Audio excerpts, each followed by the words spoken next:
The thermal sensors of the vault did not merely chime. They shrieked in a rhythmic, jagged frequency that vibrated through the marrow of my bones. I was deep in the bowels of the workshop, my hands slick with the synthetic grease of a stripped-down atmospheric siphon. The indigo light of Krios-Prime filtered through the reinforced portholes, casting long, bruised shadows across the floor. Outside, the temperature was dropping toward negative 140 degrees Celsius. It was the kind of cold that didn't just freeze skin, it shattered reality. I didn't move at first. On this wandering rock, movement was an expensive currency, and I was a man of dwindling reserves. I checked the atmospheric monitor. The pressure was spiking. Something had breached the upper ionosphere, cutting through the thick nebular gases like a hot knife through frozen tallow. "Computer, identify the kinetic impactor," I commanded. My voice was a dry rasp, a sound I rarely used in the 3 years of my self-imposed silence. "Impact detected at 040 degrees, 2 kilometers from the perimeter," the machine's flat, synthesized voice replied. "Heat signature is erratic, non-ballistic. It is not a meteor, Kaelen." I wiped my hands on a rag that was more grime than cloth. Not a meteor. That meant a ship, and a ship meant the hegemony, or worse, the scavengers who followed in their wake, like vultures circling a dying star. I reached for the heavy, thermal-lined coat hanging by the airlock. The internal plating hummed as I stepped into the boots. "You heading out into that mess, boss?" I muttered to myself, a bitter habit of the lonely. "You are going to get yourself KIA before the tea gets cold." I grabbed the stitcher from the workbench. It was an illegal piece of tech, a modified molecular welder that I had tuned to pulse at a frequency high enough to fuse bone or seal a hull breach in seconds. It was my only friend on this god-forsaken planet. The airlock cycled with a hiss of equalizing pressure. When the outer door slid open, the wind hit me like a physical blow. It was a howling, predatory thing, carrying the scent of ozone and burning metal. I activated the mag locks on my boots, the heavy thuds grounding me against the gale as I stepped onto the star-glass tundra. 2 kilometers. In this weather, it might as well have been 2 light years. The violet streak in the sky had vanished, replaced by a rising plume of smoke that froze into gray pillars as soon as it hit the air. I adjusted my HUD, filtering the visual feed to highlight thermal anomalies. There, a bloom of fading heat nestled in a crater of shattered ice. I trudged through the drifts, my breath echoing in the helmet like a dying engine. Every step was a calculation of structural integrity. The ice here was deceptive, a thin crust of frozen nitrogen over pockets of vacuum. One wrong move, and I would be a permanent statue in the gallery of the forgotten. As I reached the rim of the crater, I saw her. The pod was a jagged shard of Athelian chrome, its surface pulsing with a rhythmic, dying light. The hatch had been blown outward, likely by a manual override. Slumped against the jagged edge of the metal was a figure that didn't belong in this grayscale world. Her skin was the color of a sunset on a world with an atmosphere, a deep, luminous violet that shimmered with swirling patterns of gold and silver. It was Athelian bioluminescence, a biological defense against the dark of the nebular clouds. But the light was dimming. The gold was turning to a sickly ashen gray. She was crawling, her fingers digging into the razor-sharp star-glass, leaving a trail of frozen, glowing ichor behind her. She wasn't wearing a thermal suit, just a tattered flight tunic that looked like it had been woven from starlight. I slid down the rim of the crater, the ice crunching beneath my boots. She heard me. Her head snapped up, and for a moment I was staring into eyes that held the depth of an entire galaxy. They were wide, frantic, and filled with a cold that went deeper than the planet's surface. "Help," she whispered. The word didn't come from her throat. It was a telepathic echo that vibrated in my skull. "Hide. The core. Hide it." She collapsed before I could reach her. Her skin, once a vibrant map of stars, was now a pale, flickering ghost of itself. I knelt beside her, my sensors screaming a warning. Her core temperature was plummeting. She was in the final stages of a cellular shutdown. "Damn it all to the abyss," I growled, scooping her up. She was lighter than a breath of air, her body trembling with a frequency that felt like a malfunctioning engine. I checked the horizon. 3 lights were descending from the upper atmosphere. Hegemony search drones. They were fast and they didn't take prisoners. Change of plans, I said, clicking my comms to the vault's frequency. Computer, activate the cloak. Deploy the decoy flares at Sector 9. We have company, and they are looking for a fight. I turned back toward the bunker, my boots digging deep into the ice. The girl was a dead weight in my arms, but her skin was beginning to pulse against my chest, a desperate, erratic rhythm. Hang on, Stargirl, I muttered, the military slang slipping out of my mouth like an old ghost. Don't go dark on me now. We are almost to the wire. The interior of the vault was a symphony of hissing steam and the low thrum of the geothermal generators. I laid her on the central diagnostic table, the cold of her body seeping through my thermal suit even now. I didn't have much time. Athelian biology was based on high-frequency energy exchange. Once they hit the 0 point, their cells didn't just die, they turned into inert crystal. Computer, full biological scan. Cross-reference with the hegemony xenodata files, I ordered, my hands moving with a precision I thought I had lost 3 years ago. Scanning, the machine replied. Warning, subject is emitting high-level Kronos radiation. Internal heat is being siphoned into a localized temporal sink. Survival estimate, 4 minutes. I looked at the object clutched in her hand. It was a small tetrahedral crystal that seemed to vibrate so fast it was a blur to the naked eye. The Kronos shard. I had heard stories about these in the Axiom military, ancient tech that could warm a city or burn a world, depending on how you tuned the frequency. Right now, it was killing her. I reached for the shard, but the moment my gloved fingers brushed the surface, a jolt of pure heat surged through my arm. It wasn't normal heat. It felt like a memory of a summer day I had never lived, sharp and agonizing. I pulled back, the glove's insulation smoking. It is bonded to her, I realized. She is the conduit. I grabbed the stitcher and dialed the frequency to the Athelian resonance scale. I had to fuse the shard's output back into her nervous system, or she would become a frozen husk within the hour. It was a delicate operation, the kind of fix that usually resulted in an explosion if the welder slipped by even a millimeter. I began the procedure, the blue arc of the stitcher dancing over her violet skin. The light was mesmerizing. Up close, the patterns on her arms weren't just random. They were maps, constellations, trade routes, maybe even a history of her people. Easy now, Kaelen, I whispered to myself. One stress point at a time. Don't blow the fuse. As the welder fused the temporal energy into her primary meridian, her eyes snapped open. They weren't just galaxy-colored anymore. They were burning with the white-hot intensity of a supernova.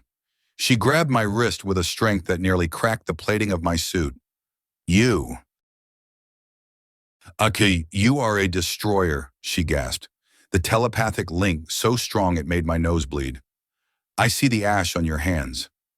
I didn't flinch. I had seen enough ash to last 3 lifetimes. I am the guy who is currently stopping your heart from turning into a paperweight, I snapped back. So, sit tight and let me work.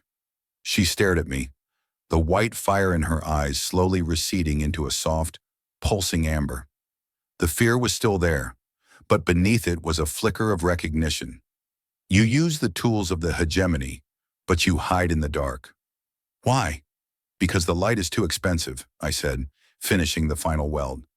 The Kronos shard stabilized, its vibration dropping to a low, melodic hum. The room suddenly felt 20 degrees warmer. Her skin began to glow with a healthy, vibrant purple. The silver patterns rippled like water under a breeze. She let go of my wrist, her body relaxing into the thermal padding of the table. Thank you, Destroyer, she whispered. My name is Lariah. Kaelen, I replied, stepping back and wiping the blood from my lip. And don't call me that. I am just a scavenger who doesn't like uninvited guests. I moved to the monitoring station. The hegemony drones had taken the bait of the flares, but they were circling back. They were persistent. Inquisitor Valerius didn't send drones for simple scrap. He wanted the shard, and he wanted the Guardian. They are still out there, Lariah said, sitting up with a grace that made my rugged workshop look like a junkyard. They will not stop. The Axiom hegemony believes the shard is the key to the eternal sun. They believe a lot of things, I said, checking the power levels of the vault. Most of them involve fire and a high body count. I used to be the one who laid the charges for them. She looked at me then, her eyes searching mine with a terrifying clarity. You were the one who brought down the spires of Krios-Prime, the demolitionist. The name hit me harder than the cold outside. It had been 5 years since Krios.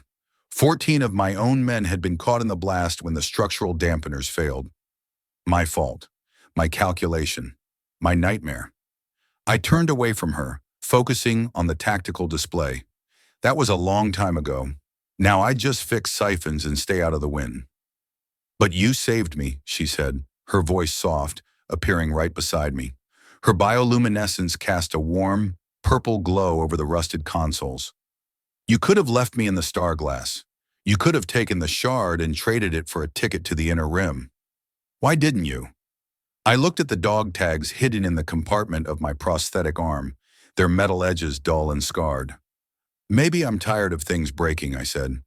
A loud boom echoed through the vault. The outer sensors went dark. The screen flickered, showing a massive atmospheric transport hovering directly above my coordinates.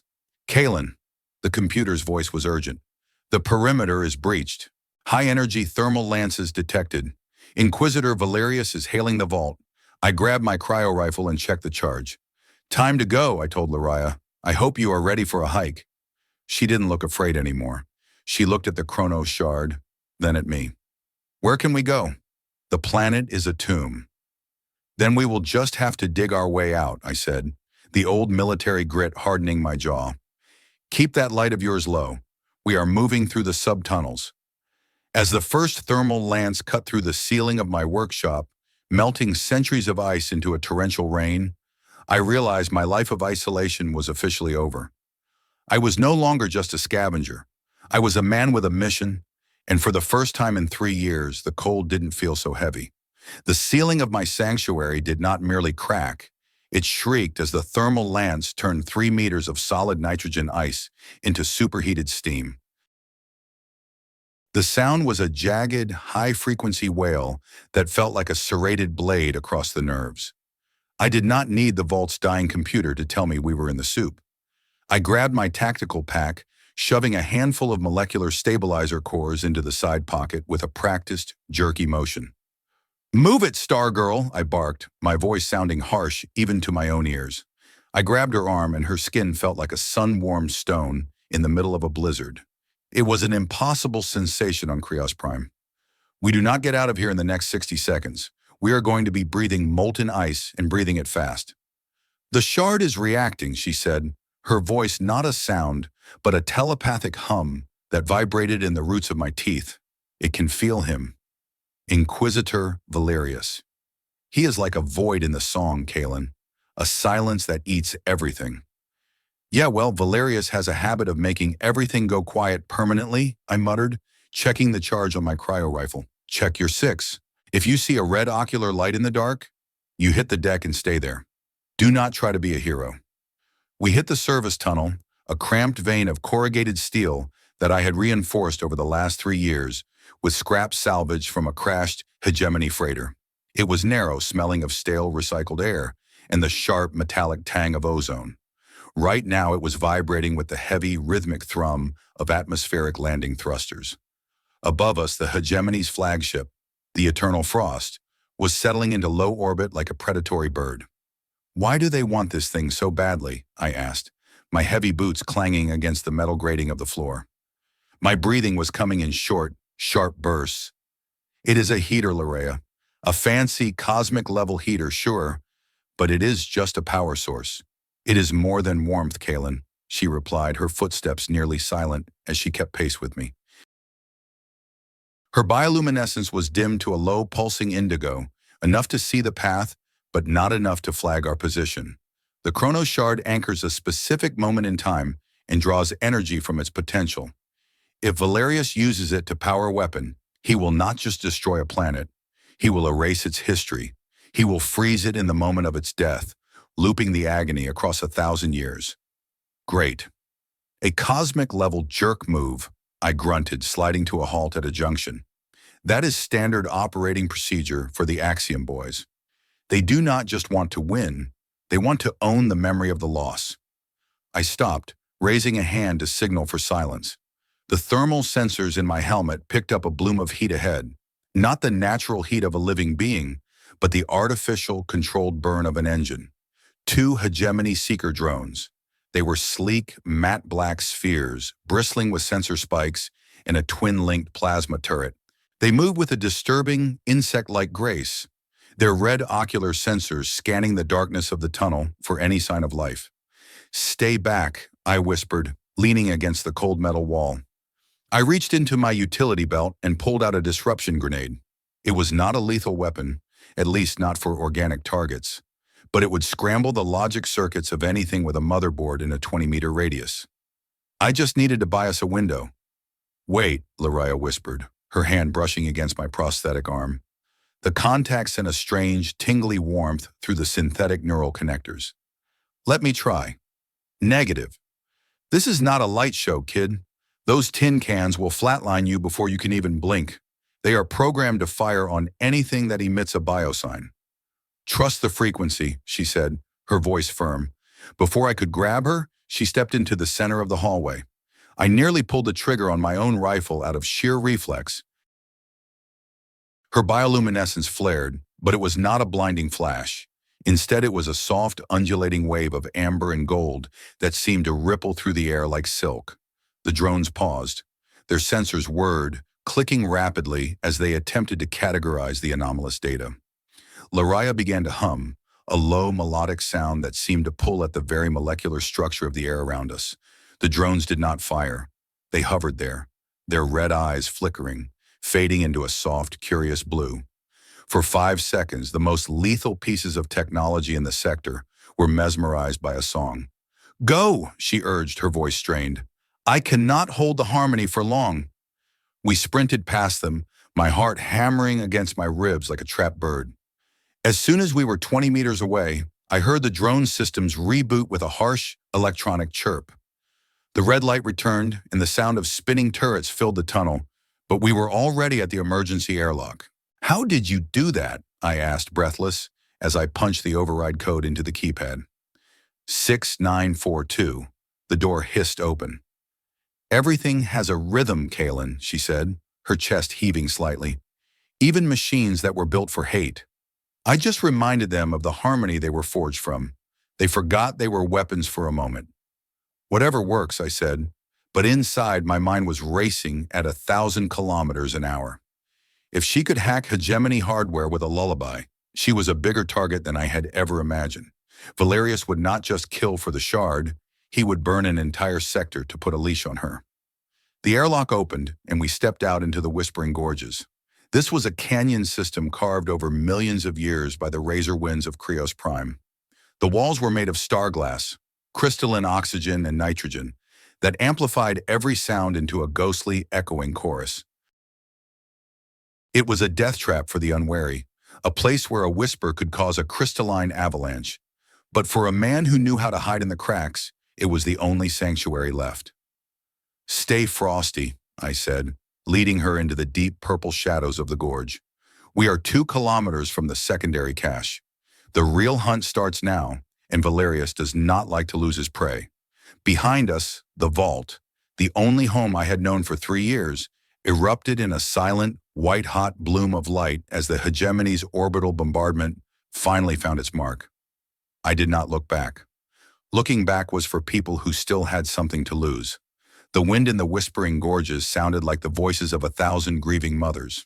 It was a phenomenon of the acoustics, the way the frigid air whistled through the porous star glass. But as we hunkered down in a shallow cave 600 meters below the surface, the sound was nearly unbearable. I had set up a portable thermal dampener, creating a small bubble of warmth that struggled against the encroaching frost.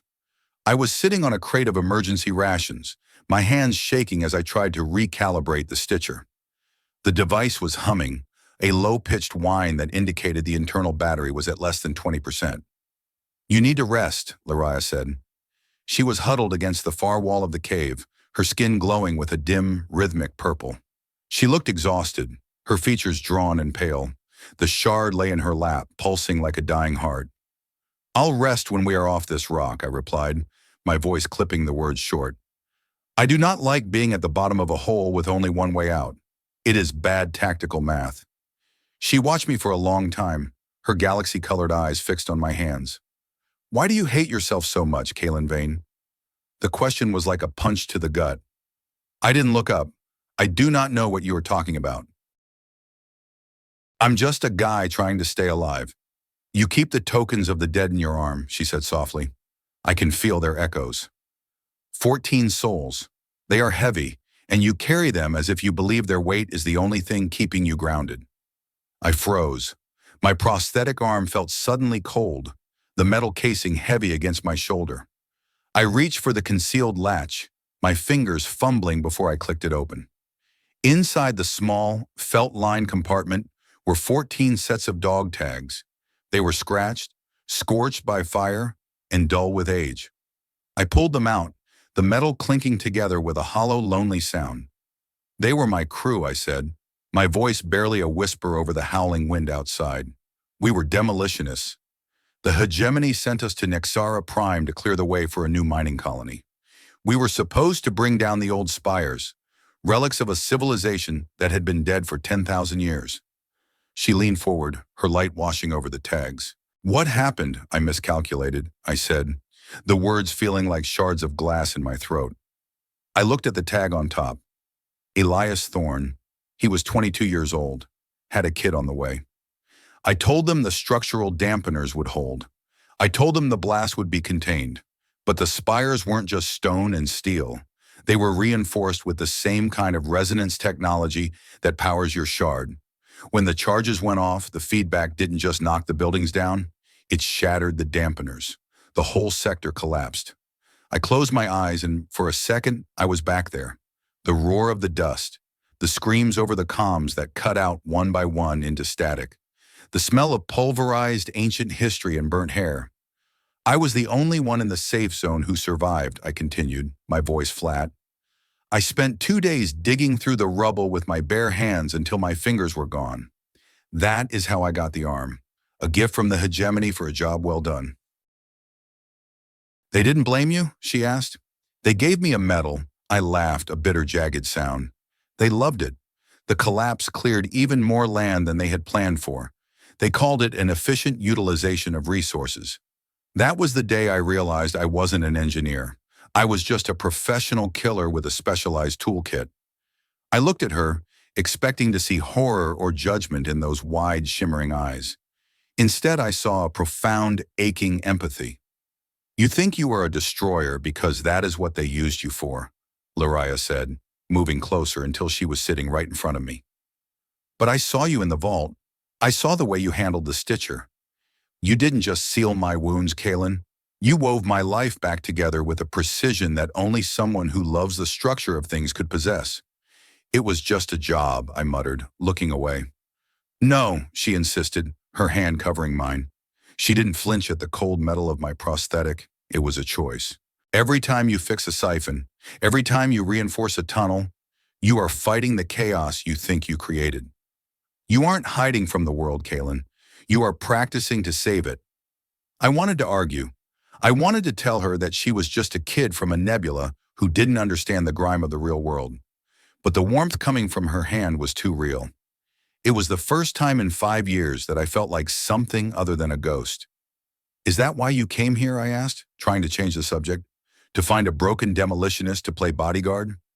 She looked down at the shard in her lap. My people, the Athelian, we do not see time as a line. We see it as a fabric. When the shard began to fail, my elders told me to seek the man of the frozen forge. They said he was the only one who could stitch the resonance back together because he understood the soul of the machine. They must have had the wrong guy, I said, but the words lacked conviction. The shard chose this planet, she whispered. It chose the impact site. It knew you were here. Before I could respond, the thermal dampener hummed and died. The cold rushed back into the cave instantly, the temperature dropping 40 degrees in a heartbeat. I stood up, my rifle ready. Something is wrong, I said, checking the exterior sensors I had planted at the cave mouth. The signal was dead. All of them. Kaelen, Lariah gasped, clutching her chest. Her skin flared into a panicked, strobing red. He is here. He is inside the gorge. I looked toward the entrance of the cave. A figure emerged from the swirling snow and violet twilight. He was tall, dressed in high-collared hegemony robes that were reinforced with silver weave armor. His face was pale, his eyes a cold, clinical gray that seemed to calculate the value of everything they touched. Inquisitor Valerius. Behind him stood a squad of 6 blackguard shock troopers, their heavy pulse rifles leveled at my chest. Kaelen Vane, Valerius said, his voice smooth and terrifyingly calm. I must say, your ability to survive in sub-zero waste is quite impressive. It is a pity you wasted such talent on a pile of ice and a dying alien. Step back, Valerius, I said, my finger tightening on the trigger. I have enough charges planted in this cave to bring the whole gorge down on your head. You know my work. You know I don't miss. The Inquisitor smiled, and it was the coldest thing on the planet. Oh, I know your work, Kaelen. I am the one who signed the commendation for Krios-Prime, remember? You are a master of destruction. But tell me, are you willing to destroy her to stop me? He gestured to Lareya, who was trembling, the shard glowing with a frantic, unstable light. I looked at her, then back at the man who represented everything I hated about myself. The dog tags in my arm felt like they were burning. For 15 years, I had defined myself by the things I had broken. I had lived in the dark because I thought I deserved the cold. But as I looked at the girl who saw a creator where I saw a monster, I realized that for the first time in my life, I wasn't going to blow anything up. I'm not that guy anymore, Valerius, I said, my voice steady. The Inquisitor's smile faded. A pity. Kill the man. Secure the girl. As the first pulse rounds hissed through the air, I didn't reach for a grenade. I reached for Lareya. I spent years carrying that anger like armor, only to realize it was a prison. I wonder, is there someone in your life you have been holding on to resentment against? What would it feel like to finally let it go? The first pulse round from the black guard hissed past my helmet, ionizing the air so close that the static made my teeth ache. Valerius stood there, a silhouette of absolute certainty amidst the swirling chaos of the snow. I didn't return fire with the cryo rifle. Not yet. I had spent 15 years being the man who answered every problem with a bigger explosion, but as I looked at Lareya, her light flickering like a candle in a gale, I knew the old math wouldn't save us. If I blew the cave, she died with them. Get behind me, I shouted, the words tearing through my throat. I didn't wait for her to move. I grabbed the front of her tunic and hauled her toward the rear of the cavern, where the star glass was thinnest. Kaelen, the shard is overloading, she cried out, her voice a frantic melody in my mind. The proximity to their pulse weapons is causing a feedback loop.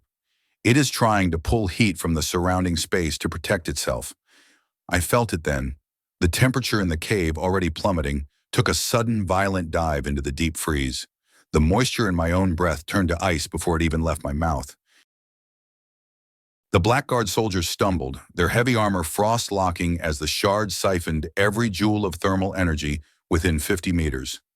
Stitcher, give me a narrow beam resonance, I commanded, punching a sequence into the molecular welder on my hip. I didn't aim at the soldiers. I aimed at the floor. The star glass beneath us was a structural nightmare, layered nitrogen ice and compressed oxygen. I hit the resonance frequency for a phase shift. The floor didn't break, it turned to slush. We dropped 3 meters into the substrata just as a volley of plasma fire turned the air where we had been standing into a roaring inferno. We hit the lower ice shelf hard. I felt a rib crack, a sharp, white-hot needle of pain that made my vision blur. I ignored it. I had lived through worse in the demolition pits of the hegemony. I rolled to my feet, pulling Lareya with me. We were in a glacial pipe now, a smooth, translucent tunnel carved by ancient gas flows. You okay, Stargirl? I asked, checking my 6. The tunnel above us was already refreezing, sealing the hole, but I knew Valerius wouldn't be stopped by a few meters of ice. He'd have his boys using thermal lances in 30 seconds. I am operational, she whispered, though her bioluminescence was a sickly, pale violet. The shard is quiet now. It took too much. We need to move, and we need to move fast, I said, checking the tactical map on my HUD. We were 600 meters below the surface. The pipe led deeper, toward the thermal vents of the planet's core. It was a one-way trip into the dark. Sitrep is looking messy, I muttered under my breath. We are deep in the weeds now. We moved in silence for what felt like an hour, the only sound the rhythmic thrum of my prosthetic arm and the soft, musical breathing of the girl beside me. The ice walls here were different. They weren't just frozen gas. They were embedded with ancient silicate structures that caught Laria's light and refracted it into 1,000 dancing ghosts. Kaelen, why did you not use the charges? She asked suddenly. Her voice was small, echoing in the confined space. You had the detonator in your hand. You could have flatlined the whole squad. I didn't look at her. I just kept my eyes on the dark ahead.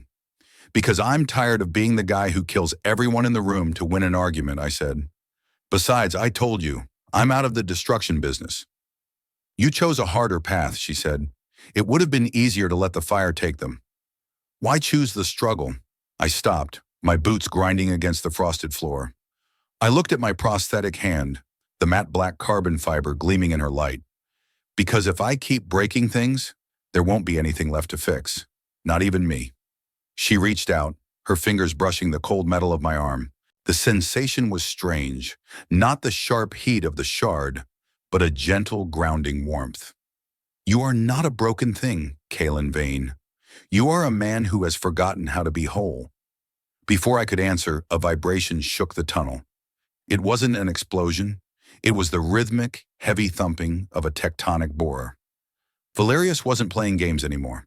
He was bringing in the heavy hardware to dig us out like rats. Time to bug out, I said, my voice hardening. There is a subsurface ocean 3 kilometers ahead. If we can reach the thermal breakers, we can lose them in the steam. We sprinted. The tunnel began to narrow, the ice turning from translucent blue to a dark, pressured black. The air grew thicker, smelling of sulfur and ancient minerals. The sound of the borer grew louder, a grinding, mechanical roar that felt like it was chewing through my very skull. We reached the end of the pipe, and the world opened up. We were standing on a ledge overlooking a vast, subterranean sea. It wasn't water. It was a slurry of liquid ammonia and methane, heated by the planet's core until it churned in a violent, boiling mess. Huge pillars of ice rose from the depths, connecting the floor to the ceiling like the ribs of a giant. This is it, I said, checking my gear. The thermal breakers are on the other side. We have to jump the pillars. It is impossible, Laria said, looking down into the churning abyss. The distance is too great. Not if you give me a boost, I said, looking at the shard. Can you pulse the gravity? Just a little? Just enough to lighten the load? She looked at the crystal, then at me. It will take everything I have left. I took her hand. Then we do it together. I've spent my life calculating how to bring things down. Just this once, help me calculate how to stay up. She nodded, her skin beginning to glow with a fierce, brilliant gold. I felt the weight of the world lift. My boots felt like they were made of feathers. I grabbed her waist, took a 3-step lead, and launched us into the void. For a moment we were flying. The violet twilight of the cave was replaced by the blinding radiance of her light. We hit the first pillar with a bone-jarring thud, my maglocks engaging just in time to keep us from sliding into the ammonia sea. Nice jump, boss, I whispered to myself, my heart racing at 1,000 beats a minute. Smooth as silk, but the victory was short-lived. A red spotlight cut through the steam from above. A hegemony gunship, modified for cavern flight, drifted into view. Its nose-mounted Gatling laser began to spin. Down! I tackled Laria just as a beam of concentrated light turned the top of the pillar into molten glass. I rolled, pulling the cryo rifle from my back. I didn't have enough charge to take down a gunship, but I didn't need to take it down. I just needed to make it heavy. Laria, hit the shard. Feed the resonance into my rifle, I yelled. She pressed her hands against the rifle's power cell. The weapon groaned, the internal cooling fan screaming as it absorbed the temporal energy of the shard. The barrel turned a translucent, ghostly white. I aimed not at the ship, but at the steam clouds surrounding it. I pulled the trigger. A wave of absolute zero erupted from the barrel. It didn't just freeze the steam, it turned the very air into solid blocks of ice. The gunship's engines, designed for high-heat atmospheric flight, choked on the sudden influx of solid matter. The turbines shattered. The ship tilted, its sensors blinded by the flash freeze, and tumbled into the ammonia sea with a hiss that shook the cavern. We didn't wait to see if there were survivors. We scrambled across the remaining pillars, the heat of the thermal breakers calling to us from the far shore. We reached the solid ground of the volcanic shelf just as the borer broke through the ceiling behind us. We were safe for the moment, but as I looked at Laraya, I saw the cost. She had collapsed, her skin barely glowing, her breath coming in shallow, ragged gasps.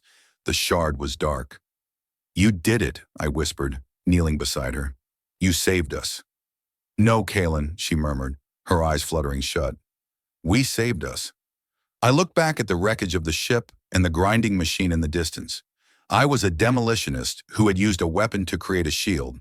I was a killer who had chosen to jump. The math was changing, and for the first time in my life, I was afraid of the answer. The air near the thermal breakers was thick and wet, a stark contrast to the brittle, dry cold of the surface. We were huddling in a maintenance crawl space behind the massive geothermal turbines that once powered a long-abandoned hegemony research station. The hum of the machinery was a constant, low-frequency vibration that rattled my teeth and masked the sound of our breathing. Laraya had been unconscious for 5 hours. I had used the last of my medical supplies to stabilize her, but the stitcher was dead, and my own internal power cells were hovering at 5%. I sat with my back against the warm vibrating metal of a heat exchanger, staring at the 14 sets of dog tags laid out on my knee.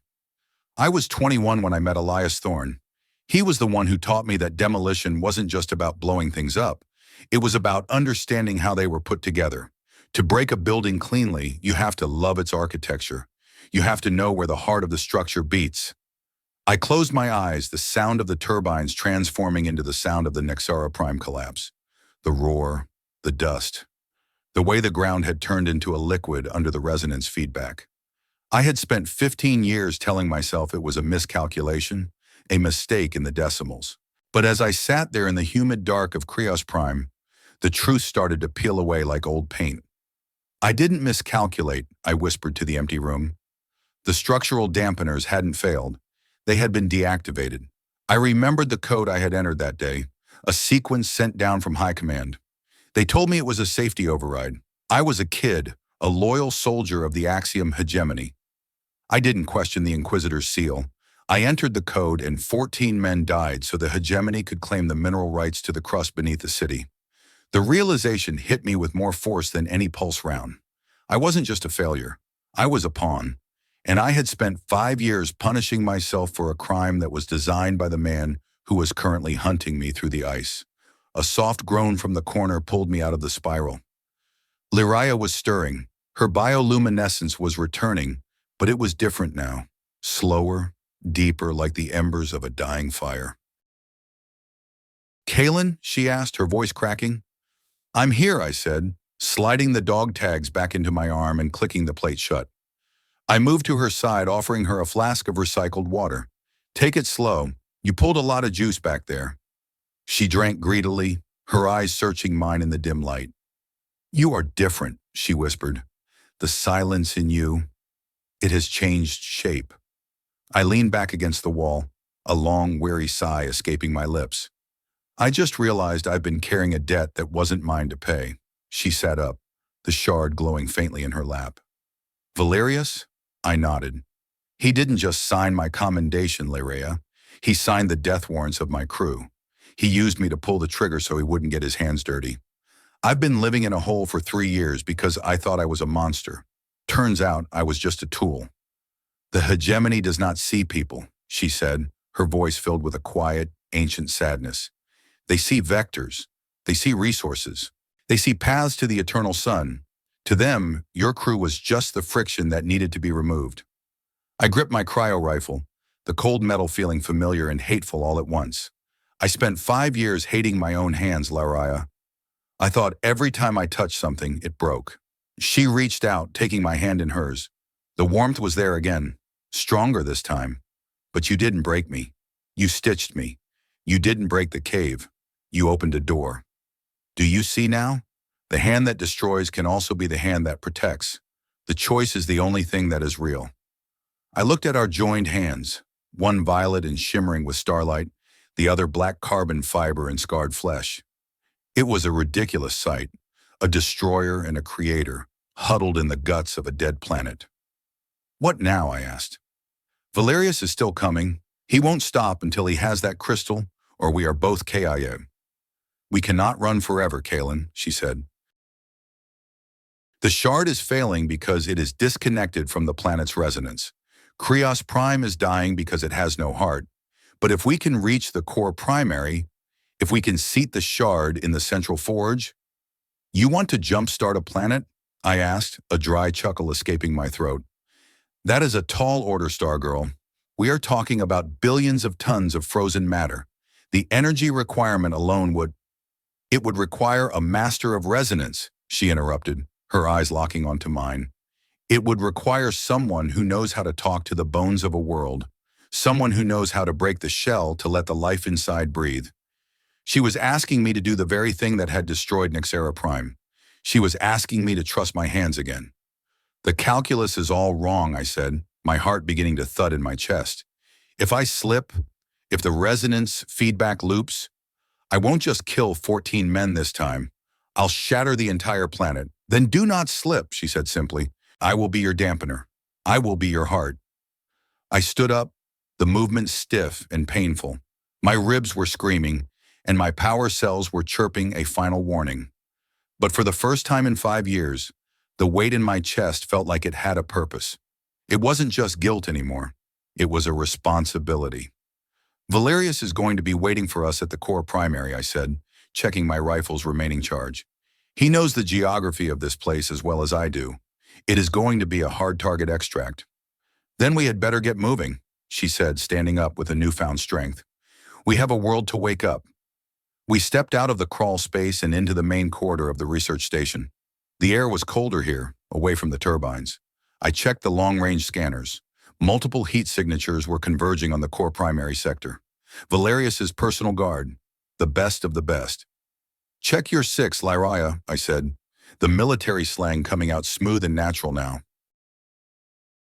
This is the big one.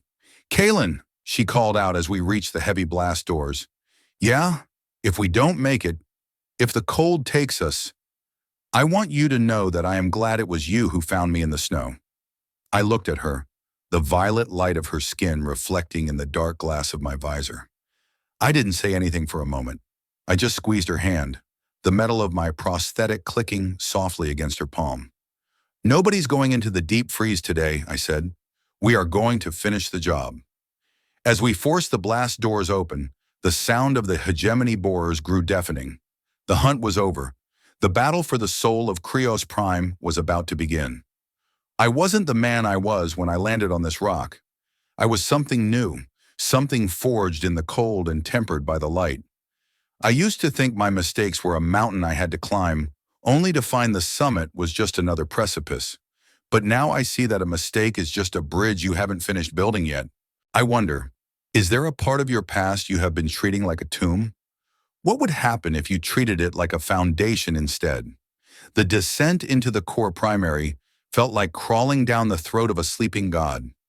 As Lyria and I navigated the spiral gantries of the ancient research station, the walls changed from the jagged, translucent star glass of the upper crust to a dense matte black alloy that seemed to swallow the light from my headlamp. This was the Heart Forge, a massive geothermal regulator built by a forgotten precursor race and later retrofitted by the hegemony before they realized the planet was too unstable to be a permanent garrison. Stay sharp, Stargirl, I whispered, my voice sounding thin against the overwhelming thrum of the tectonic plates grinding far below us. We are entering the dead zone. The hegemony's sensors will be blind down here, but so are ours. It is all down to line of sight and who has the faster trigger finger. Lyria nodded, her skin pulsing with a rhythmic, anxious amber. She was holding the Chronos shard close to her chest, the crystal humming a low, mournful tune that resonated with the black metal of the walls. It is afraid, Kaelen, she murmured. The shard remembers being forged here. It remembers the separation. Yeah, well, it is about to get a reunion it didn't ask for, I said, checking the power levels on my cryo rifle. I had managed to scavenge 2 more stabilizer cores from a maintenance locker, but we were still running on fumes. Our sit rep was officially FUBAR, but there was no sense in dwelling on the math when the only way was down. We reached the final observation deck, a wide semicircle of reinforced glass overlooking the forge chamber. My breath hitched. Below us lay a cavern the size of a small city, dominated by a central spire of glowing, white-hot plasma contained within a cage of pulsing magnetic rings. This was the core of Krios-Prime, a captive star held in a cage of steel and ice. "It is beautiful," Lyria breathed, her light reflecting off the massive glass panes. "It is a bomb," I countered, my eyes scanning the gantries for movement. "If those magnetic rings fail, this whole sector becomes a localized supernova." The hegemony didn't abandon this place because it was useless. They left because they couldn't control the resonance. A cold, familiar laughter echoed through the chamber, broadcast over the station's emergency speakers. "Control is such a pedestrian concept, Kaelen. I have always preferred the term orchestration." I spun around, rifle leveled, but the observation deck was empty. Valerius was playing Ghost in the machine again. "I know you are here, Inquisitor," I shouted into the dark. "Why don't you come out and finish what you started on Nexera Prime? Or are you still too much of a coward to see the ash for yourself?" Valerius stepped out from the shadows of the secondary elevator bank, flanked by 4 black guard troopers. He wasn't wearing his formal robes anymore. He was encased in a suit of sleek, silver-weave power armor that hissed with the release of pressurized coolant. He looked less like a man and more like a predatory machine designed to survive the end of the world. "Nexera Prime was a necessary sacrifice for the greater expansion of the Axiom hegemony," Valerius said, his voice smooth and devoid of any human warmth. "You were a tool, Kaelen, a very precise, very efficient tool. It is a shame you developed a conscience. It has made you so unpredictable." I saw the troopers raising their rifles. Lyria moved instinctively toward me, her hand reaching for the shard. "Wait," I yelled, not at the soldiers, but at Valerius. "You want the shard to power your Sunkiller. You want to turn the galaxy into a graveyard of frozen worlds. But you can't activate it without the Guardian. And if your boys open fire, she is the first one who goes down. You lose everything."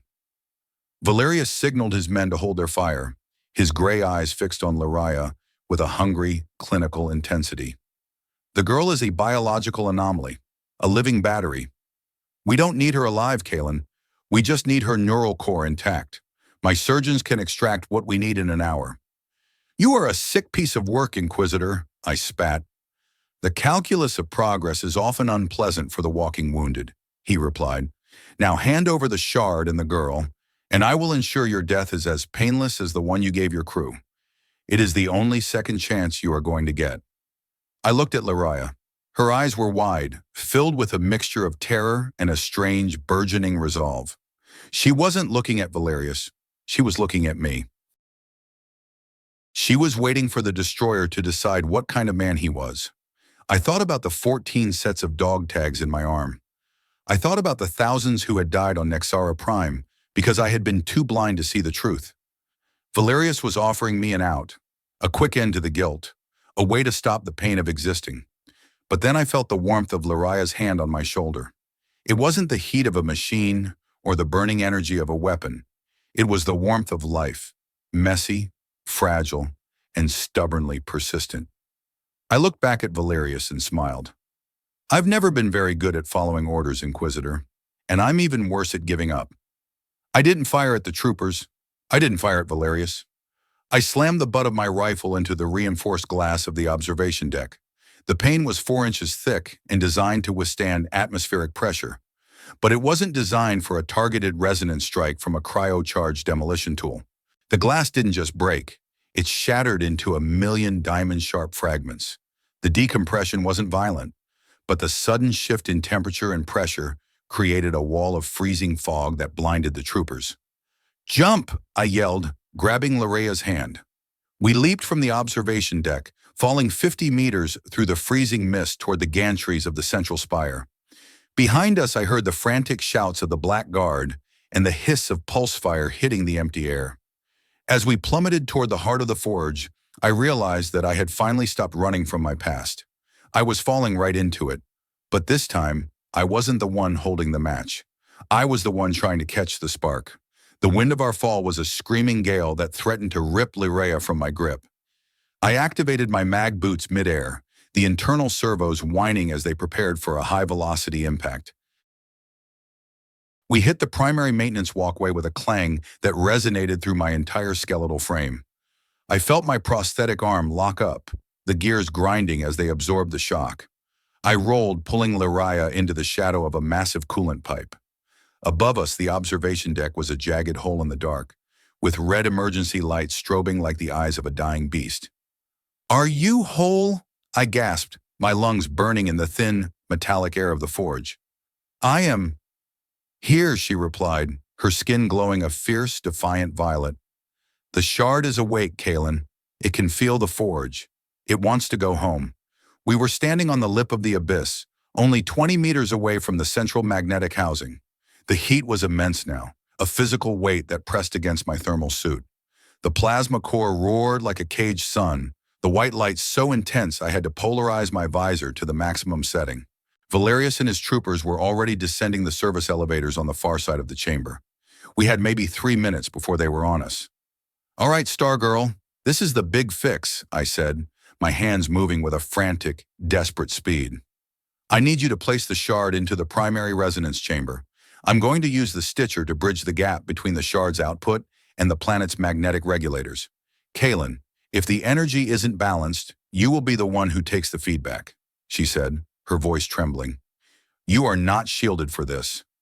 I looked at the plasma core, then at the man in silver armor who was closing the distance. "My life has been one long feedback loop of mistakes and ash, Lirea. If I can use that to hold the world together for 5 minutes, it is the best deal I've ever had." I didn't wait for her to argue. I stepped out onto the narrow bridge that led to the core's heart. The Stitcher hummed in my hand, its blue arc flickering as it reacted to the massive magnetic fields. I reached the housing, a complex nest of crystalline conduits and ancient hegemony wiring. It was a mess of competing technologies, a structural disaster waiting to happen. To any other engineer, it was a nightmare. To a demolitionist, it was a series of points that needed to be connected to prevent a collapse. "Now!" I shouted. Lirea stepped onto the bridge, the Chronos shard blazing with a light that rivaled the plasma core. She held it out, and the crystal flew from her hands, drawn into the housing by a magnetic pull that seemed to defy the laws of physics. The moment the shard seated, the world turned into a screaming vortex of energy. The magnetic rings began to spin, their hum rising to a deafening, glass-shattering pitch. The temperature in the room plummeted and spiked in erratic, violent waves.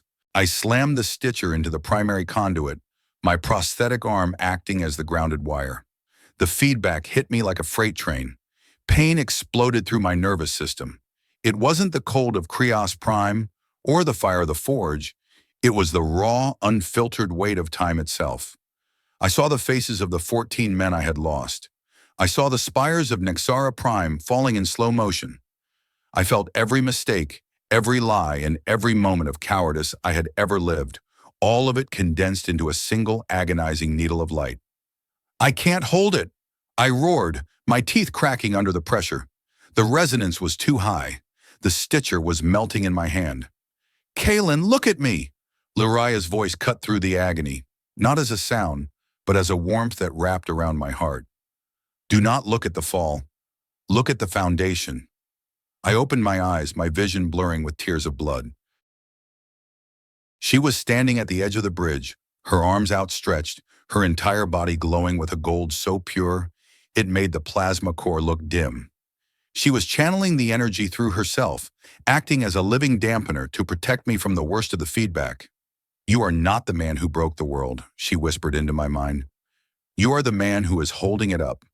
Trust your hands, Kaelen." I looked at my prosthetic arm. The metal was glowing cherry red, the synthetic skin peeling away to reveal the scarred, battle-worn machinery beneath. This arm was the mark of my failure. It was the physical manifestation of my guilt. But as I watched the energy of the shard pulse through the metal, I realized that the scars weren't just wounds. They were reinforcements. The pain I had carried for 5 years was the only thing strong enough to anchor this much power. I wasn't a destroyer because I knew how to break things. I was a builder who had been forced to learn how to survive the wreckage. I gripped the conduit with everything I had. I stopped fighting the feedback and started directing it. I visualized the structural integrity of the entire planet, the layers of ice, the pockets of gas, the veins of metal. I wove the Kronos energy into the tectonic faults, stitching the broken crust of Krios-Prime back together with a series of precise high-frequency pulses. The magnetic rings stabilized, the roar of the plasma core smoothed into a deep, resonant thrum that felt like the heartbeat of a living thing. A pulse of white light erupted from the spire, rippling outward through the entire station, through the ice, and into the very atmosphere of the planet. On the far side of the chamber, Valerius and his men were thrown back by the shock wave. The Inquisitor's silver armor sparkled with static as his systems were overloaded by the sheer magnitude of the resonance. "It is done," I whispered, though I couldn't hear my own voice. I fell back, the stitcher slipping from my limp fingers and tumbling into the abyss. My prosthetic arm was a blackened, smoking ruin. I slumped against the housing, my vision fading into a soft, violet haze. Lyria was there in an instant, her cool hands cupping my face. "Kaelen, stay with me! The world is waking up!" I tried to smile, but my face felt like it was made of stone. Did the math hold? "Better than you could ever imagine," she said, tears of light rolling down her shimmering cheeks. I looked up, and through the shattered glass of the observation deck 500 meters above, I saw something that shouldn't have been possible. The deep indigo twilight of the sky was beginning to fracture. A thin golden sliver of light was peeking over the horizon, the first sunrise Krios-Prime had seen in 1,000 years. The shard hadn't just jump-started the core, it had pulled a star into the planet's gravity well, or perhaps it had simply accelerated time until the wandering rock found its home. I felt a sharp pain in my chest, a final, lingering spark of the feedback. I reached for my arm for the dog tags I had carried for so long, but the compartment was gone, melted away in the forge. The tags were somewhere in the plasma, their atoms part of the new sun. I spent so long thinking my mistakes were a tombstone I had to carry, but in the end, they were just the heat I needed to survive the night. I wonder, is there a failure in your past that you think has defined you? What would happen if you stopped seeing it as a dead end and started seeing it as the energy you need to build something new? I closed my eyes as the first rays of the new sun hit the floor of the forge. The cold was finally gone. The roar of the plasma core had settled into a rhythmic, deep-frequency thrum that vibrated through the very soles of my boots. Silence, heavy and humid, filled the vast cavern of the heart forge. The air, which had been a dry, killing cold for 1,000 years, was now thick with the scent of ozone and the heavy moisture of a thawing world. I lay against the magnetic housing, my breath coming in ragged, wet hitches. Every nerve in my body felt like it had been stripped bare and rubbed with salt, a lingering ghost of the Kronos feedback that had nearly turned my brain into a pile of slag. "Kaelen?" Lyria's voice was a soft, golden ripple in the quiet. I opened my eyes slowly. The world was blurry, stained with violet and gold. My prosthetic arm lay beside me like a dead, blackened snake. The carbon fiber casing had melted in the heat of the discharge, exposing the scorched servos and twisted actuators. It was a total loss, a piece of junk that had served its final, desperate purpose. "I'm still on the right side of the grass," I croaked. My throat felt like I had swallowed a handful of star-glass shards. Barely. She was kneeling beside me, her skin glowing with a steady, peaceful radiance. The frantic, strobing red of the crisis was gone, replaced by a deep, resonant indigo that matched the new sky far above. She reached out, her cool fingers tracing the line of my jaw. She didn't look like a refugee anymore. She looked like a queen who had just reclaimed her throne. "The shard is integrated," she whispered, glancing back at the housing. "It is no longer a tool of the hegemony. It is the heart of Krios-Prime now. The planet is breathing again, Kaelen." I grunted, trying to sit up. The pain in my ribs was a dull, throbbing reminder that I was still human, despite the metal bits. "Give me the sit rep on the bad guys." Lyria looked toward the far side of the chamber. The mist from the decompression was clearing, revealing the wreckage of the service elevator. Two of the blackguard troopers were slumped against the railings, unconscious or worse. The others had retreated into the darkness of the secondary tunnels. But Valerius remained. The Inquisitor was struggling to stand, his silver power armor sparking and hissing with blue static. The shock wave had fried his internal stabilization systems. He looked diminished, a small gray man rattling around inside a broken machine. He crawled toward his pulse rifle, his movements jerky and desperate. I pushed myself off the housing, my good hand gripping the railing for support. I didn't reach for my rifle. I didn't need a weapon to face a ghost. I limped across the bridge, the metal clanging under my boots, until I stood over him. Valerius looked up, his face a mask of fury and disbelief. This is a violation of the Axiom Code, he hissed, his voice cracking through the static of his suit's external speakers. The shard belongs to the sovereignty. You have committed an act of high treason, Vane. You will be hunted to the ends of the galaxy. I looked down at him, and for the first time in 5 years, I didn't feel the weight of the 14 men on my shoulders. I didn't feel the fire of Krios-Prime burning in my gut. I just felt a profound, weary pity. The Axiom hegemony is 5,000 light-years away, Valerius, I said, my voice steady, and their reach just got a lot shorter. This planet isn't a resource anymore. It is a home. And you are just a man in a broken suit. You are a destroyer, Valerius screamed, reaching for the rifle. You were born for the ash. You can't change what you are. I stepped on the barrel of the rifle, pinning it to the floor. Maybe I was born for the ash, I said, but even ash can be used to fertilize the soil. I reached down and engaged the manual emergency release on his helmet. With a sharp hiss of pressurized air, the silver visor popped open.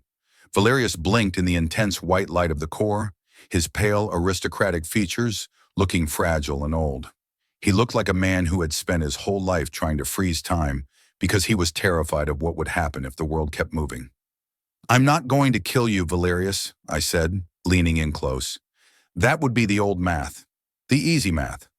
Instead, I'm going to leave you here. There are people in the upper sectors, miners, engineers, families, who have been living in the dark because of your orchestrations. I think they'd like to have a word with the man who tried to keep the sun from rising. No, Valerius whispered, his eyes widening with a genuine primal fear. You can't leave me to the unwashed.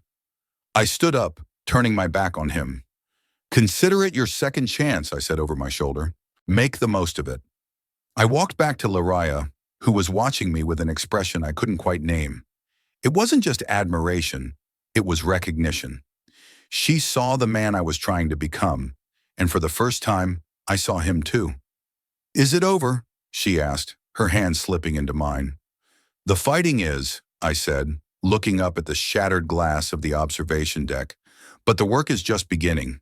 We have 300,000 people on this rock who are about to realize they don't have to freeze to death tonight. That is a lot of plumbing to fix. She laughed, a bright musical sound that echoed through the heart forge. I think we can handle the plumbing, Kaelen. We moved toward the emergency stairs, leaving the broken Inquisitor in the shadow of the sun he had tried to steal. As we climbed, I could feel the temperature rising with every meter. The ice in the walls was weeping, long tears of water running down the black alloy, washing away centuries of grime and dust. By the time we reached the mid-levels, we started seeing them. The people of Krios-Prime. They were emerging from their bunkers and maintenance sheds, their faces pale and weary, their eyes fixed on the ceiling. They weren't looking at us. They were looking at the light. A soft golden glow was filtering down through the ventilation shafts, chasing away the indigo twilight that had defined their lives for generations. I saw a group of scavengers, hard, cynical men I had traded with for years. They were standing in a circle, their hands outstretched toward the warmth, their expressions a mixture of terror and wonder. One of them, a gearhead named Jackson, who had lost 3 fingers to frostbite, looked at me and nodded. He didn't say anything, but the way he gripped his thermal coat, no longer needing to zip it to the chin, said everything. The theme was everywhere, written in the thawing frost and the unfolding hands of the fearful. We had lived in the dark for so long that we had started to believe the dark was all there was. We had built prisons of guilt and bunkers of isolation, thinking that was the only way to survive the cold. But as I watched a young mother lift her child to see the golden dust motes dancing in the air, I realized that the struggle wasn't over. It had just changed shape. We had survived the winter. Now we had to learn how to live in the spring. It is a big change, Kaelen, Lariah whispered, her skin shimmering in the new light. Some will be afraid of the warmth. They will miss the certainty of the ice. Then we'll just have to show them that a foundation built on hope is stronger than a tomb made of ice, I said. We reached the surface airlock an hour later. I hesitated, my hand hovering over the release cycle. I had spent 3 years on this planet, and I had never seen it as anything other than a graveyard. I was afraid of what I would see when the veil was finally lifted. Don't be afraid of the dawn, Kaelen, Lariah said, her hand pressing against mine on the control panel. You are the one who called it.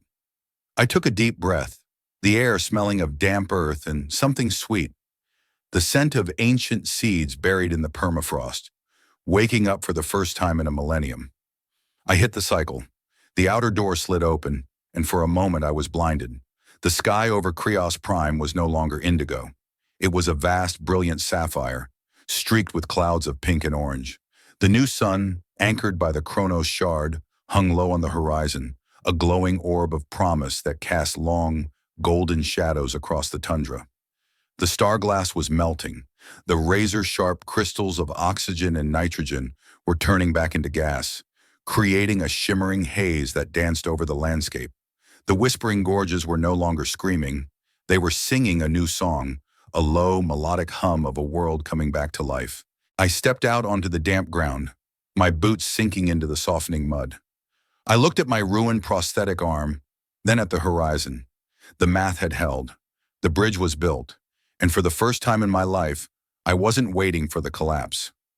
2 months had passed since the day the sun rose over Krios-Prime. The transformation of the planet was moving at a pace that defied every scientific model in the hegemony's database. The time heat of the Kronos shard acted like an accelerant, pushing the planet through centuries of ecological evolution in a matter of weeks. Rivers of liquid water now carved paths through the valleys where ammonia slurries had once churned.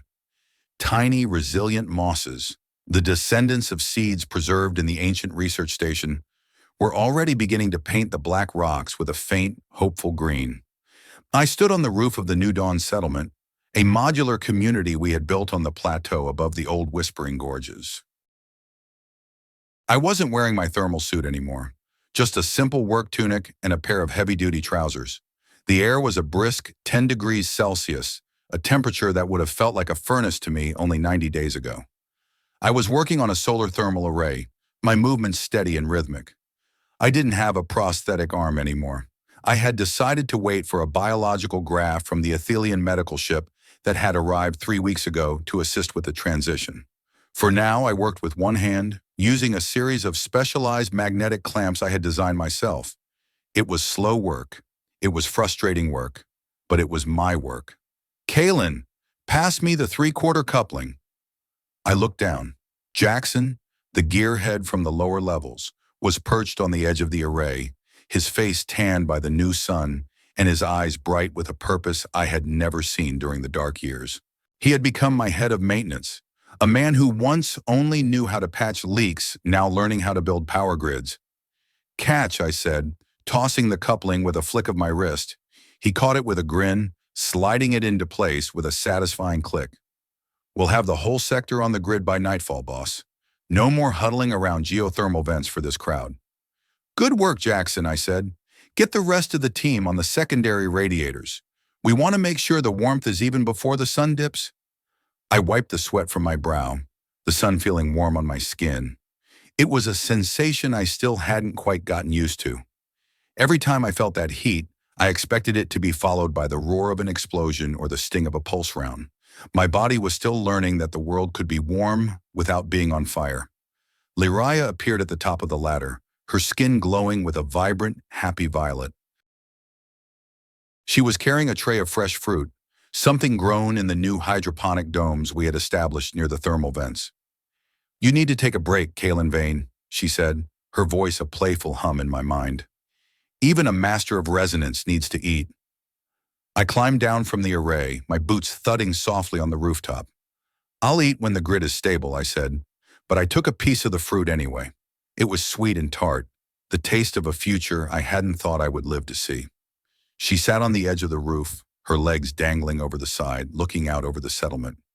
There were over 5,000 people living here now, refugees from the hegemony, scavengers who had decided to settle down, and even a few Athelian scholars who had come to study the planet's unique metamorphosis. We were a found family of the highest order, a collection of broken pieces that had found a way to fit together. "Do you ever miss the quiet?" she asked, her eyes fixed on the horizon, where the sun was beginning to paint the sky in shades of violet and gold. I sat down beside her, leaning back against the solar panels. Sometimes, I admitted, the dark was easier in some ways. You didn't have to worry about what was coming next because nothing ever changed. In the light, you can see all the cracks. You can see how much work there is left to do. "But the cracks are where the light gets in," she said, leaning her head on my shoulder. I looked at her, then at the settlement below. I saw the children playing in the thawing mud, their laughter echoing through the gorge. I saw the engineers arguing over blueprints, their hands moving with the same passion I had once reserved for demolition. I saw a world that was messy, complicated, and beautiful. I realized then that my transformation wasn't about forgetting the past. It was about integrating it. I would always be the man who broke Krios-Prime. I would always carry the weight of those 14 souls, but I didn't have to let that weight bury me. I could use it as an anchor, a reminder of the cost of carelessness and the value of a single life. I wasn't a destroyer anymore. I was a builder who knew exactly where the weak points were, and because of that, I could make sure the new world was strong enough to last. I spent a long time looking back at the 3 years I spent in the vault, hiding like a ghost in a machine. I thought I was being noble by punishing myself, but the truth was, I was being a coward. It is easy to sit in the dark and count your sins. It is much harder to step into the light and try to balance the scales. I used to think my life was a structural failure, a bridge that had collapsed and could never be rebuilt. But Lariah showed me that a collapse is just a redistribution of materials. You take the stones from the ruin and you lay a new foundation. You take the heat from the fire and you use it to forge something that won't break. I've learned that forgiveness isn't something you find. It is something you build, one brick at a time, one day at a time. It is a choice you make every morning when you decide to pick up your tools instead of your grief. Humanity isn't defined by the mistakes we make, but by what we do with the pieces afterward. We are all just scavengers in the wreckage of our own lives, looking for enough light to see the way home. I looked at Lariah, her skin shimmering in the fading sunlight. I reached out with my one good hand and took hers. The warmth was there, steady and true. "What are we building tomorrow?" I asked. "Tomorrow," she said, her eyes reflecting the stars that were beginning to peek through the blue, "we are building a school, and maybe a garden." I smiled, a real, genuine smile that didn't feel like a mask. Sounds like a plan. The sun finally dipped below the horizon, but the world didn't go dark. The settlement lights flickered on, 1,000 small stars shining against the twilight. Krios-Prime was no longer a wandering rock in the void. It was a beacon. I looked at the light of the settlement, then at the vast, unfolding galaxy above. I had spent so long looking at the ground, waiting for the fall, that I had forgotten to look at the stars. I spent years carrying my mistakes like a tombstone, believing that the weight of my past was the only thing I deserved. I thought that by staying in the cold, I was paying a debt, only to realize that the debt was to the living, not the dead. I found my foundation in the middle of a collapse and my warmth in the heart of a frozen world. But I wonder about you, out there among your own stars. We all have that one memory, that one failure that we keep locked in the dark, thinking it makes us less than we are. I have to ask, is there a part of your past you have been treating like a tomb, a place where you only go to mourn? What would happen if you stopped hiding from that darkness and instead used it as the foundation for something new? What would it feel like to finally let the sun rise on the parts of yourself you thought were frozen forever? Kaelen Vane stood on the roof for a long time after the question faded into the wind. He reached into his pocket and pulled out a small, smooth piece of star glass, not sharp anymore, but worn down by the heat of his palm. He looked at it for a moment, then set it down on the base of the solar array, a small, crystalline anchor for the future he was building. The Forge Master turned toward the light of his home, his footsteps heavy and certain on the warm living earth.